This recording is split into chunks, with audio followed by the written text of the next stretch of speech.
I've watched plenty of powerful people underestimate a quiet man, but I've never seen it collapse on someone so fast as it did the morning Emma Walsh met Jake Morgan. 3 days before a vote that would decide who controlled her family's company, a clause older than she was forced her into marriage, and the man her lawyer produced was a single father in a plain coat, holding a small house, no title on any letterhead, no glossy financial profile, no board seats, nothing a record search would flag as impressive or alarming. She asked what he did for a living, and Mark said, after a pause she found interesting, that he consulted occasionally. She heard that word the way wealthy people always do, as a polite cover for unemployment. Jake came to the office the next afternoon. He wore a gray coat that had been good maybe 8 years earlier, a watch that cost less than her assistant's lunch, and shoes that were clearly resold. He'd parked an aging SUV in the visitor lot, and security made him sign in twice. He wasn't nervous, which she noticed without understanding why, and he didn't scan the room to price the art, which she also noticed. She read him in under a minute and reached a conclusion she'd defend for weeks. Here, she thought, is a man with nothing left to lose. I've replayed that meeting many times, and what unsettled Emma most wasn't what Jake said, it was what he refused. She offered a payment structure her lawyers had built generous enough to guarantee compliance, an amount that would have resolved a decade of ordinary worry in one afternoon. Jake heard the whole proposal without interrupting, then told her he didn't want the money. Not less of it, not on a different schedule, not held in escrow. He simply didn't want it, and he said so the way a man declines a second cup of coffee. She pushed, because people like Emma push, and asked what he did want. He answered with no heat in his voice at all, "Keep my daughter out of this." He'd sign whatever she needed, appear wherever required, say whatever the arrangement demanded, but his 11-year-old daughter, Lily, would never be photographed, quoted, or turned into anyone's asset. Emma agreed instantly, since it cost her nothing, and she translated his calm into wounded pride, the small dignity of a poor man protecting the one thing he still owned. That misreading was the first seed of everything that followed. The prenup was, in my honest opinion, one of the harshest documents ever presented to a willing signatory. Jake gave up every claim to Walsh property, present and future. He waived any interest in stock, dividends, or trust distributions. He waived spousal support if the marriage dissolved, waived any claim to appreciation during the marriage, and accepted a confidentiality clause with penalties that would have frightened most attorneys. Emma's counsel had built it as a fortress, expecting negotiation, expecting a counteroffer, expecting at minimum a request for some modest floor. There was none. She'd added terms that had nothing to do with money, and those told me who she was that week. Separate bedrooms, formally specified, a list of rooms in the penthouse he wasn't to enter, a schedule of public events he'd attend, and a longer list he wouldn't, a clause requiring him to defer any company question to her, no exceptions. Jake read all 41 pages front to back at a speed that should have worried someone in that room. Then he asked for a pen. He didn't negotiate. He turned to the back, wrote 3 additional lines in careful handwriting, initialed them, and signed. Emma's lawyer glanced at the additions, saw they only reduced Jake's entitlements further, and waved them through as harmless. Emma, watching him sign without protest, felt no gratitude, only a fresh conviction that he didn't grasp the scale of what he'd just given away. I remember thinking she'd mistaken generosity for ignorance, which is the most expensive mistake rich people make. The civil ceremony took 11 minutes on a Thursday morning, with Mark as one witness and a clerk as the other. No flowers, no photos, no rings beyond the plain band her assistant had bought that same morning. Jake arrived on time in a suit that didn't fit him well, and he thanked the clerk by name. Emma signed the register, checked her watch, and told her driver they were headed to the office. In the elevator down to the garage, she reviewed notes for a call with a lender in Chicago. Her marriage occupied roughly the same space in her mind as a parking validation. At Walsh Meridian headquarters, she walked him past security and let them issue him a temporary visitor's badge on a plastic clip and didn't correct it. Senior leadership saw that badge before they saw his face.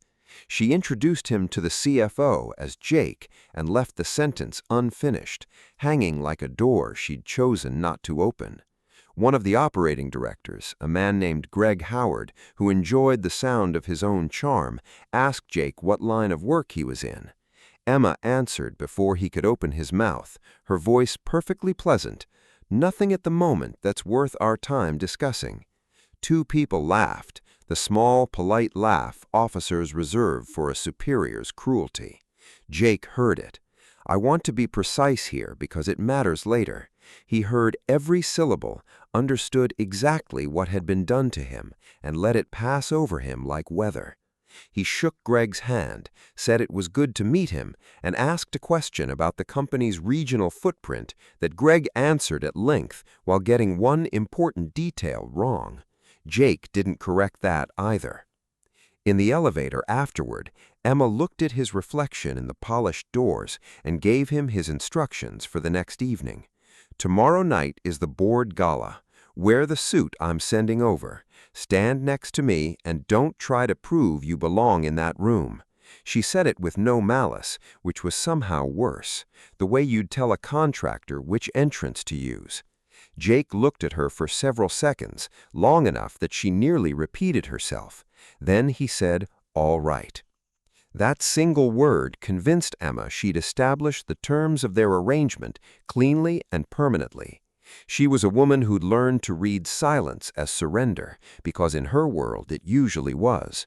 But I was watching his hands, which were relaxed, and his eyes, which had gone somewhere calm and far away, and I recognized the look. It was the expression of a man who has already priced a situation correctly and sees no reason to announce the number.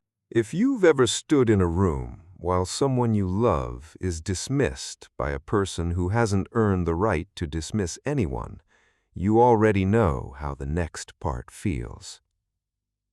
The gala filled the Corinthian ballroom of a hotel, where the flowers alone cost more than most weddings, and the guest list read like a directory of everyone who mattered in 3 states: CEOs, private bankers, family office principals, 2 former regulators now earning triple as advisors. Emma worked the room with real skill, and she managed Jake's placement with equal skill, always drifting him toward the edges of conversations, always angling her shoulder to close the circle before he could enter it. He accepted a glass of soda water and declined to be interesting. Diane Carter found them near the second bar, and she took her time. 58, silver and expensive, with the particular poise of a woman who's never had to hurry. She looked at Jake's suit, then his shoes, then his face, and performed the assessment slowly enough that everyone nearby understood it was a performance. "Well," she said warmly to Emma, "at least you found someone who won't compete with you for anything." A few people examined their drinks. Jake smiled at her, an actual smile, and said nothing at all. Emma didn't defend him. That's the detail I'd ask you to hold on to. She had a dozen weapons available, and Diane had just handed her an opening, and Emma chose to laugh lightly and change the subject, because defending Jake would have meant claiming him. A moment later, a banker asked, out of ordinary politeness, what Jake made of the company's recent acquisition activity. Jake opened his mouth to answer. Emma cut across him with 4 flat words. "Jake isn't in finance." The circle rearranged itself around that sentence, and the banker moved on to the weather. And it was precisely then, while Emma was congratulating herself on managing the evening, that Robert Hayes came through the crowd. 67, chairman of Hayes Capital, a man whose attention was rationed like a scarce mineral.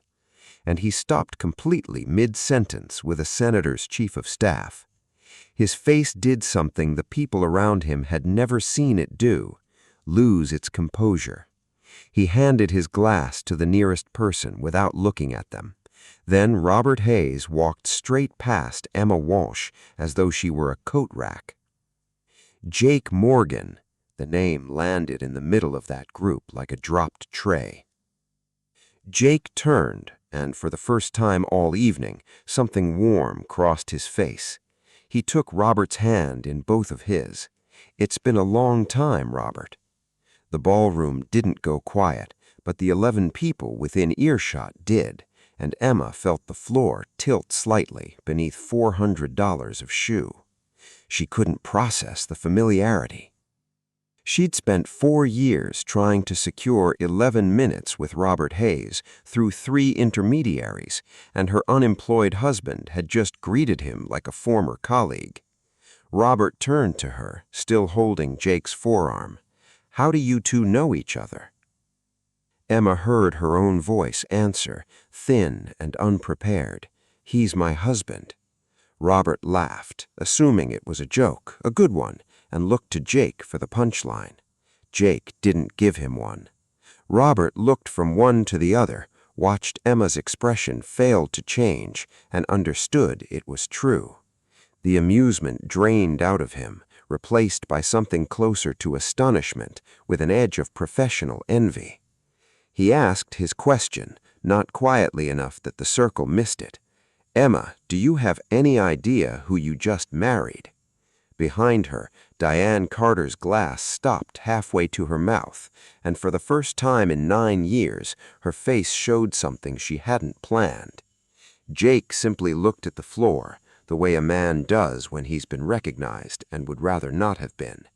Emma said nothing, because there was nothing available to say. She didn't sleep that night, and by 6 the next morning, she had a member of corporate security on the phone. "Run him again," she said. "Everything. Jake Morgan, 41, and I want depth, not a credit score."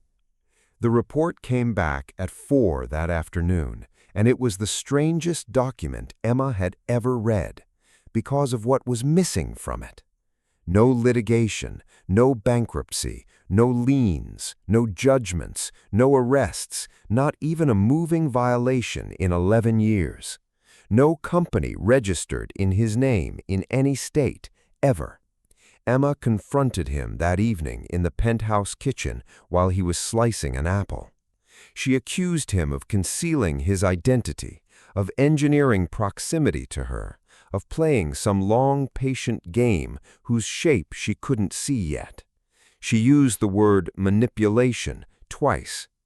Jake listened, set down the knife, and said he'd answered every question Mark Reynolds had asked him truthfully, and that no one had asked him anything else.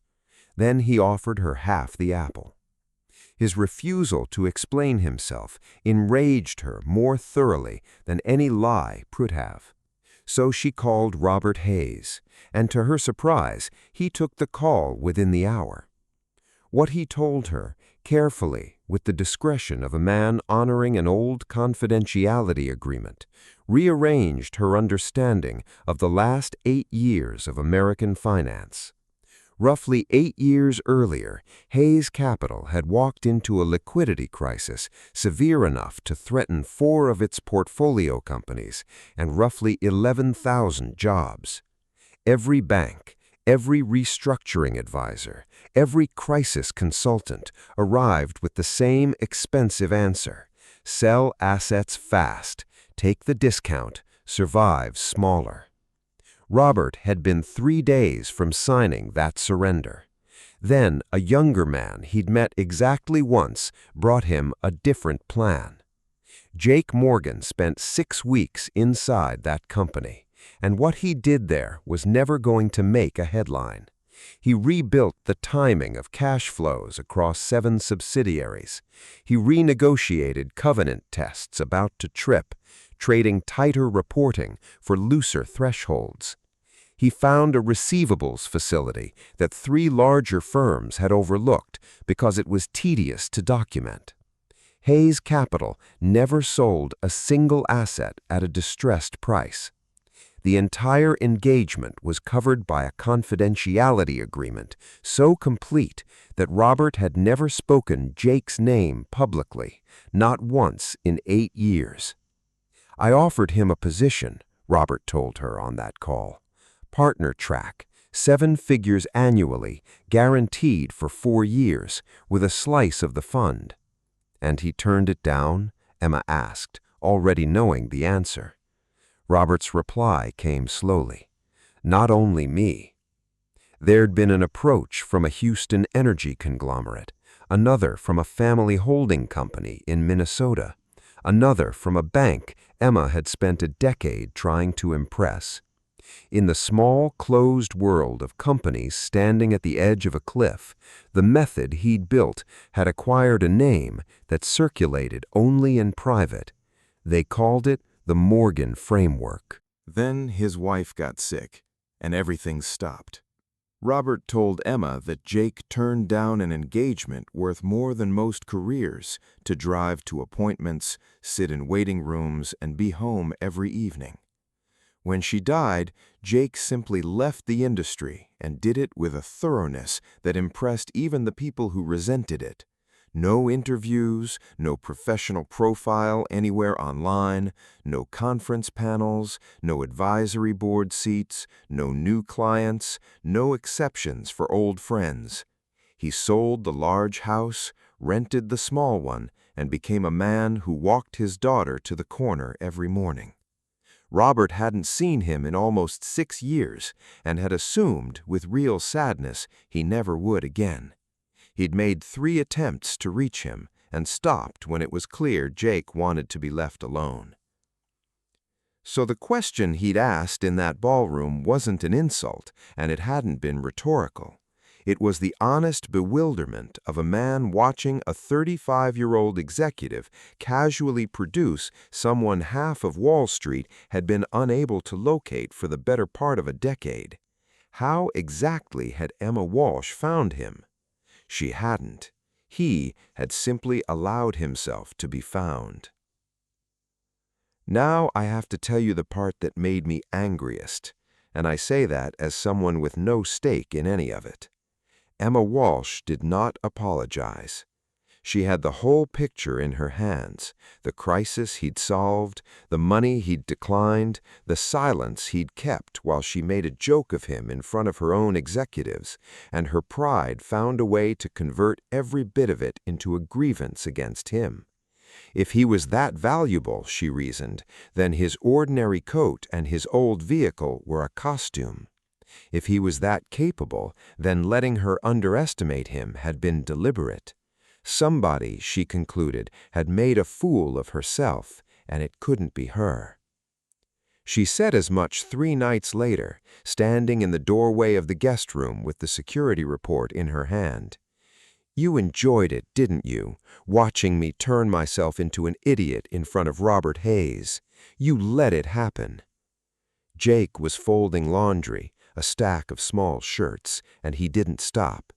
He said he'd worn the suit she sent, stood where she'd asked, said nothing, exactly as instructed. Then he looked up. I never asked you to look down on me. 6 words, delivered without heat, and they went through her cleanly. Emma had built an entire architecture of justification in 72 hours, and that sentence pulled the keystone out of it, because it was simply true. He'd never claimed poverty, never performed helplessness, never asked for pity or credit. She'd constructed a man out of a coat and a parking space, and then resented him for not matching her drawing. She stood in that doorway with her mouth slightly open and no answer available. Then she got colder, because that was the only direction she knew how to move. Meanwhile, the company was starting to make a sound that experienced people recognize. The acquisition of Northgate Systems, closed 11 weeks earlier for $420 million, wasn't performing to model. The CFO briefed the executive committee and used the phrase short-term timing variance 4 separate times, attributing it to seasonal collection patterns and integration lag in billing systems, projecting normalization by the second quarter. The room accepted this because the room wanted to. Emma accepted it too, and took the file home in her bag along with 2 others. She left the summary spread on the dining table while taking a call in the next room, and Jake, passing through with a bowl of pasta for his daughter, glanced at it the way other people glance at a headline. When Emma came back, he asked her 3 questions. What were the covenant tests on the acquisition facility, and were they measured on trailing or forward earnings? At what point did Northgate recognize revenue on multi-year service contracts, at signature or at delivery? And did Northgate carry any obligation to repurchase equity from its early investors, and if so, on what trigger? Emma heard 3 questions from a man she'd recently learned to fear and reacted like someone whose hand had been touched. "This isn't your business," she said, gathering the pages. Jake didn't argue and didn't repeat himself. He finished carrying the bowl to the table, sat with Lily while she explained a science project about erosion, and on his way out of the room picked up an envelope from the sideboard. He wrote 3 figures on the back in pencil, no words, no explanation, and left it beside her laptop. Then he went to bed. The next afternoon, the corporate development team, working through the acquisition documents at an auditor's request, found something. Northgate had been recognizing revenue on multi-year contracts at signature. The acquisition facility measured its leverage covenant on trailing earnings, meaning the restatement would flow directly into a test due in 14 weeks. And buried in a side letter, Northgate carried a repurchase obligation to 2 early investors triggered on a change of control. Together, those 3 items created an exposure somewhere between $260 and $310 million over the next 2 quarters. Emma sat in her office at 9 that evening, with the analysis in front of her and the envelope beside it. 3 numbers in pencil, written the previous night by a man she'd spent 40 seconds looking at a summary page upside down across a dining table. They weren't identical to the team's figures. 2 of them were within 4%. She turned the envelope over twice, looking for something else, some annotation, some claim, some invoice. There was nothing on it but 3 numbers. I've watched a lot of people arrive at the moment their explanation stops working, and it almost never looks dramatic. Emma didn't gasp or weep. She sat very still for maybe 11 minutes and tried methodically to construct a version of events where Jake Morgan had gotten lucky. She couldn't build it. Luck doesn't identify a covenant measurement basis it's never been shown. Luck doesn't know to ask about a repurchase trigger buried in a side letter nobody had read in 10 weeks. For the first time in her adult life, Emma Walsh had run out of ways to be right. The emergency board meeting was called for the following Tuesday, and Diane Carter arrived like a general arriving at a battlefield she'd personally surveyed. She had, remarkably, a rough estimate of the Northgate exposure already circulating among 3 directors before Emma even sat down. Her argument was elegant and required no cruelty at all. A CEO who'd closed a $400 million acquisition without discovering a $300 million hole had definitively demonstrated she wasn't ready. She didn't raise her voice once. She didn't need to. And then she saw him and couldn't resist. I've always believed this was the single most expensive indulgence of her career. "Perhaps your new husband has a view," she said warmly, to general amusement. "I understand he has a great deal of free time." The laugh that went around the table was small and comfortable, made of the same material as the laugh in the hallway. Emma's face got hot. She turned toward Jake and opened her mouth, and what she was about to do, I'm fairly certain, was ask him to step outside. She never got the chance, because Robert Hayes was in that room. Hayes Capital held just over 9% of Walsh Meridian, and Robert had flown in personally, which several directors had noted with interest and none had correctly interpreted. He set down his pen. "If Jake Morgan has a view, I'd like to hear it." The temperature of that room changed in under 2 seconds.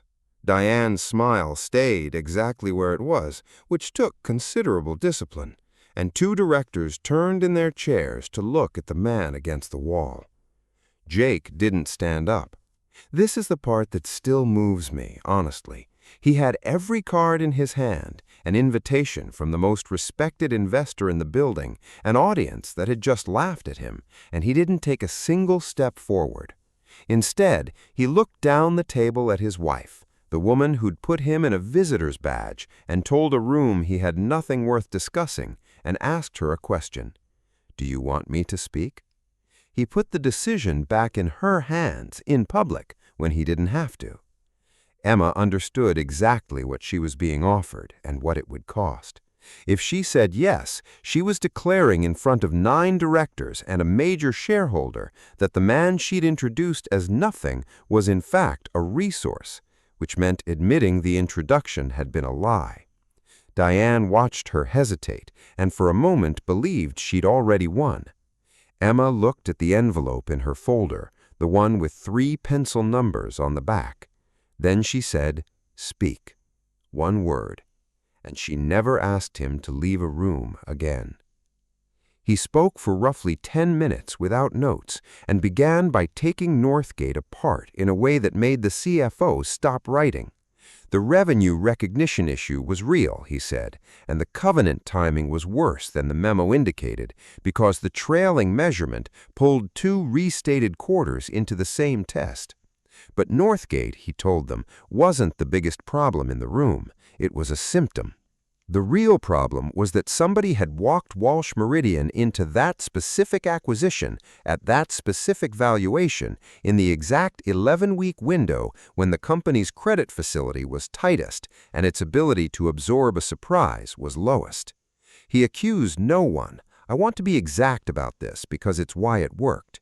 He laid out facts the way a man lays down cards he's already counted.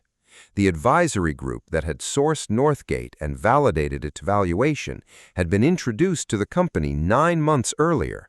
The fairness opinion had come from a boutique firm with 4 managing directors. 2 of those 4 had previously been partners at a firm that managed capital for a family office, and that family office had filed documents, public, dull, and unread, listing among its principals the surname Carter. He never said Diane's name once. He simply built a road out of dates, filings, and advisory mandates, every stone pointing the same direction, and then stopped talking and let 9 intelligent people finish the sentence themselves. The silence in that room had a texture to it. Robert Hayes leaned back with the expression of a man watching an old friend do the thing he does. And Emma Walsh, who'd spent 3 weeks resenting this man for existing, discovered what it feels like to sit beside someone defending you without ever mentioning that he is. Diane Carter adjourned that meeting inside 4 minutes, citing the need for independent verification, and she was still smiling when she left. But she wasn't a woman who absorbed a blow without returning one, and she moved faster than anyone expected. 9 days later, a portion of the prenup between Emma Walsh and Jake Morgan appeared in the hands of a national business reporter, along with a timeline showing the marriage license had been filed 62 hours before the trust deadline. The story wrote itself. By the next morning, it had a name that stuck everywhere: a marriage bought for a vote. Diane's petition to the board arrived that same afternoon, and it was surgical.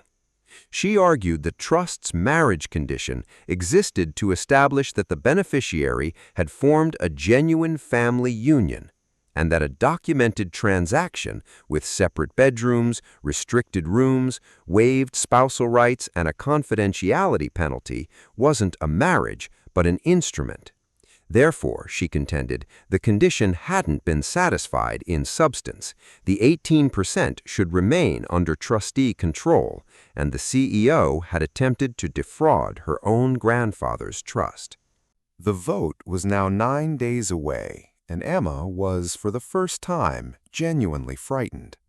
She was also certain she knew who'd leaked it, because there was exactly one person in her life with no financial stake in her survival and no reason for loyalty. She found Jake in the penthouse kitchen at 11 that night and said things I don't enjoy repeating.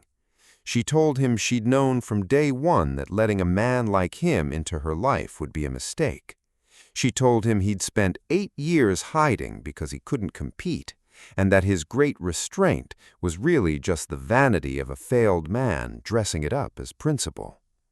She said his wife had probably been grateful for the quiet. That last one was too far, and she knew it before the sentence finished. Jake set down the glass he was drying. He didn't raise his voice, and he didn't leave the room. He walked to the hall table, opened his leather folder, and took out the complete prenup, all 41 pages, and setting it on the counter in front of her. Then he turned to the last page, the one with 3 handwritten lines in his initials, and asked whether she'd ever read it. She hadn't. Her lawyer had told her the additions only reduced his entitlements, and she'd never thought to ask what a man gains by reducing his own. She read them now. In his own handwriting, Jake had declined all compensation contemplated by the agreement in any form, including reimbursement. He'd waived any claim to Walsh assets, not just on dissolution, but in the event of Emma's death, something no attorney would ever advise a client to do. He'd agreed to bear his own legal costs, his own wardrobe, his own travel, closing every door a person could later walk through. There was no mechanism anywhere in that document by which Jake Morgan could receive $1 from this marriage. He'd built himself a cage and thrown away the key. "If I did this for money, Emma," he said, "where's the money?" She stood in her own kitchen holding 41 pages and couldn't answer him. She thought about the payment she'd offered that he'd refused, about the suit he'd worn that didn't fit because he'd bought himself rather than accept the one she'd sent, about the daughter he'd protected with the only condition he'd ever asked for. Every piece of evidence she'd used to convict him was, on examination, evidence of the opposite. Jake took the folder back, said goodnight, and went upstairs. She stayed at the counter until 3 in the morning. Mark Reynolds called at 7 with the results of the document trace. The leaked pages carried a printer watermark and redaction pattern matching the internal format of a law office in Hartford, a firm that had never worked for Walsh Meridian, and had, over the previous 4 years, invoiced 11 separate engagements to entities in the Carter family office network. Jake's copy had never left his folder. Emma had accused in one night the only person in the entire affair who had never taken anything from her. She sat with that, and I'll say in her favor she didn't look for a way to make it smaller. There was still one question she couldn't answer, and it kept surfacing every time she thought she had the shape of him. Why had he agreed at all? A man who'd turned down Robert Hayes, who'd walked away from an industry that wanted him, who'd refused every dollar she offered, had nonetheless said yes to marrying a stranger who'd humiliate him inside a week. Jake wouldn't explain it, so she asked Mark Reynolds, and Mark, who'd been waiting for the question, took a letter out of his safe. It was written by Frank Walsh 14 months before he died, addressed to Mark, not to her. It said that years earlier, during a restructuring Emma had always believed her grandfather handled alone, Frank had quietly engaged a young advisor whose name never appeared on a single document. The young man had saved him roughly $90 million and charged a fee so modest Frank had argued with him about it. Frank liked him enormously and had written down why. The man couldn't be flattered, couldn't be rushed, couldn't be bought, which made him the rarest instrument in a boardroom. That advisor was Jake Morgan. The letter went further, and reading it in Mark's office is where Emma finally broke a little. Frank had watched Jake turn down a career-defining engagement to sit in hospitals with a dying wife, and had written that he'd never respected a decision more and had never made one like it himself. Then came a paragraph about his granddaughter, written by a man who loved her and saw her clearly. One day Emma might inherit this entire empire before it had taught her the difference between value and appearance. He wasn't being cruel, he was being accurate, and he was worried. The last request in the letter was simple and conditional, asking for nothing enforceable. If Walsh Meridian ever fell toward people who intended to break it apart and sell the pieces, Frank asked that Jake help Emma if he could, not run the company, not take a seat, just help if he was able and it was possible. Mark had kept that letter for 4 years and never had reason to use it. When the trust clause surfaced and Diane's position became clear, he drove out to a small rented house and knocked. Jake said no. Mark told Emma that plainly because he wanted her to have the truth rather than a flattering version of it. Jake said no twice over 2 visits, and his reason was Lily, who'd already lost one parent and didn't need her father's life turned into a spectacle. What changed his mind wasn't the letter, wasn't loyalty, wasn't Emma. It was 3 weeks of quietly reading public filings the same way he'd once read them for a living, and discovering the pattern of asset preparation underneath Diane Carter's position. Somebody was setting the company up to be dismantled. Walsh Meridian employed just over 9,000 people across 4 divisions, and 3 of those divisions owned real estate and contracts worth more sold than held. Jake had seen that arithmetic before, in the 8 years when companies came to him at the edge of the cliff, and he knew exactly what happens to a payroll when a holding company becomes a portfolio of exit opportunities. So he said yes. Not for Emma, a stranger, not for money, which he refused in writing 3 separate ways, for a promise made to an old man who'd treated him decently, and because the crisis walking toward that company was exactly the kind he knew how to stop. Emma read that letter twice in Mark's office, then sat in her car in the parking structure for a long time. She'd spent weeks operating inside a single assumption so comfortable she'd never examined it, that Jake Morgan was fortunate to have been chosen by her. The truth laid out in her grandfather's handwriting was the exact inversion. Every hour of that marriage had been a favor extended to her by a man who had nothing to gain and a daughter to protect. She'd received a gift and treated it as an obligation. That's a specific kind of shame, and it doesn't wash off quickly. The board convened that Thursday morning in the room with the long walnut table and the portrait of Frank Walsh on the north wall. Diane Carter arrived early and confident, and she'd earned that confidence honestly. She held a trustee position, a documented leak, a national story about a purchased marriage, a petition backed by outside counsel, and a $300 million hole with the CEO's fingerprints on it. She expected the marriage condition voided in substance, the 18% to remain in her hands, and Emma replaced before lunch. She'd planned everything except the seating. Because Emma Walsh didn't put her husband in a chair against the wall. She walked in beside him and placed him in the seat immediately to her right, traditionally held by general counsel, and did it in front of everyone without a word of explanation. Mark Reynolds, displaced, sat down one chair over and looked quietly delighted. Two directors exchanged a glance. Diane looked at that arrangement for a moment, then decided to treat it as a final gift. She couldn't help herself, and she'd never learned that the last insult is the one that gets remembered. "Do you honestly believe," she said to Jake pleasantly, "that a few spreadsheets make you a man who belongs in this room?"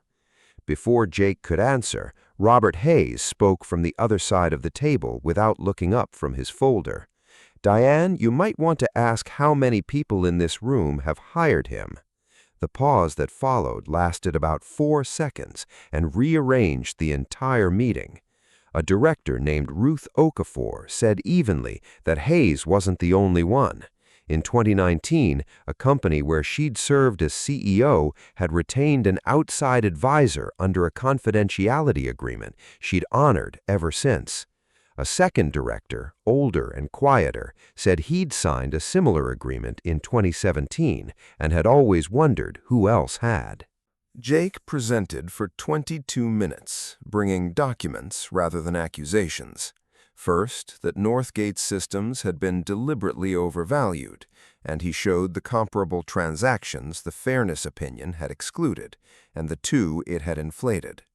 Second, that the intermediary advisory group carried financial ties to the Carter Network, traced through partnership filings, a shared administrative address in 2022, and an incentive structure that paid on closing rather than performance. Third, and this is where the room went cold, he produced a divestiture outline for 3 Walsh assets, prepared by a broker in February, contingent on a change in executive leadership, with indicative buyers who were funds in which trustee-adjacent entities held positions. There was no arrest, nobody shouted, nobody was escorted anywhere. And I think it's important you understand how ordinary the end of a powerful person's ambition actually looks.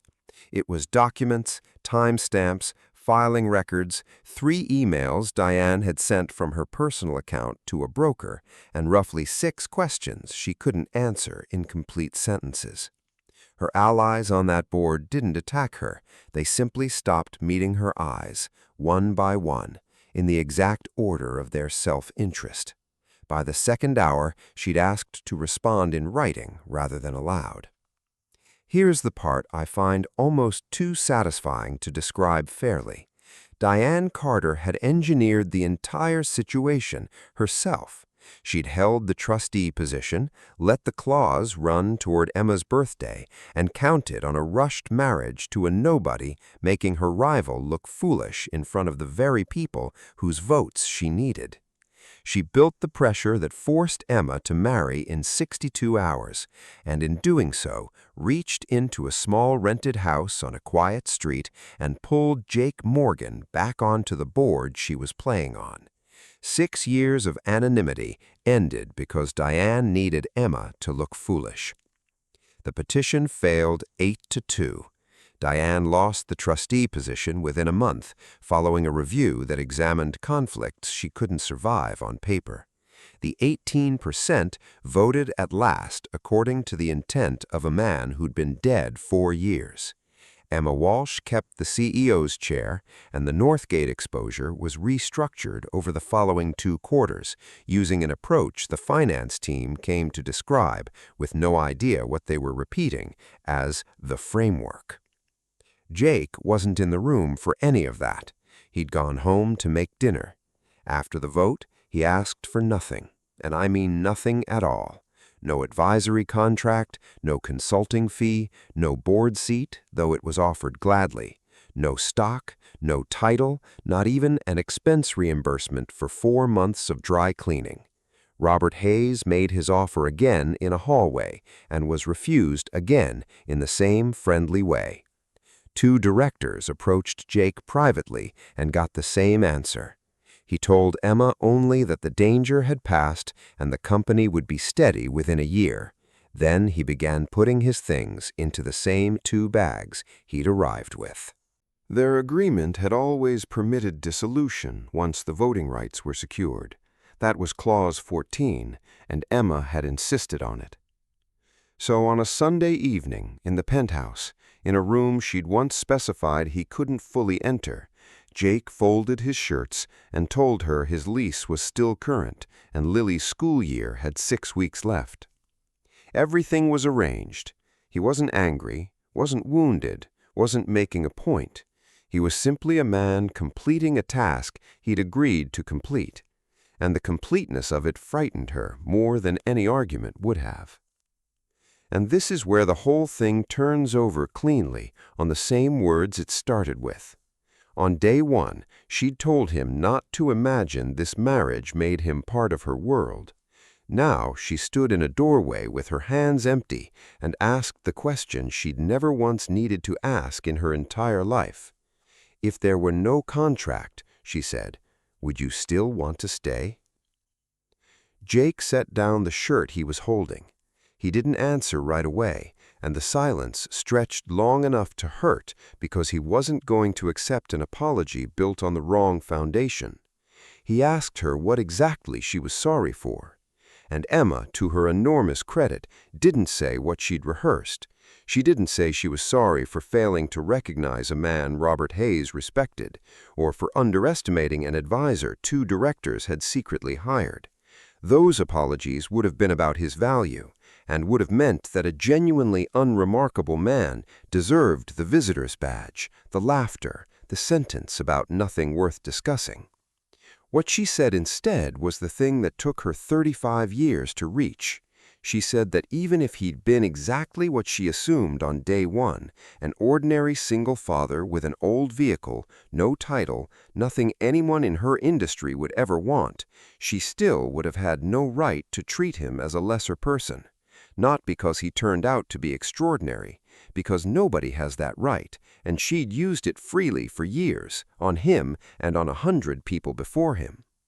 She said she didn't know yet how to be someone who'd never learned that. She said she'd like to try. Jake didn't end the marriage that night, and he didn't romanticize it either. There was no second ceremony, no upgraded ring, no speech. What happened was smaller and much harder. 2 people who'd been forced into proximity by a trust clause decided to find out, deliberately and slowly, who the other one actually was, now that nothing compelled them to stand together. He kept the rented house. She learned to drive herself places. It took a long time, and there were weeks it didn't go well. I think that's the only version of this that was ever going to be true. 6 weeks later, on a Saturday, Emma drove out to a quiet street with no assistant, no driver, no folder, none of the posture she wore in boardrooms.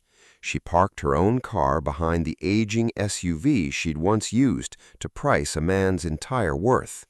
A bicycle lay on the lawn beside a school project about erosion. She stood on the step for a moment, then knocked. Jake opened the door with a dish towel over his shoulder. Emma looked at him and asked the only question that mattered, asking it lightly because she'd finally learned that the important things don't need weight. Do I need to be invited in? Jake smiled, the full one, the one she'd spent months not earning. This time, he said, yes. And she waited on the step in no hurry at all until he stepped back and held the door open for her.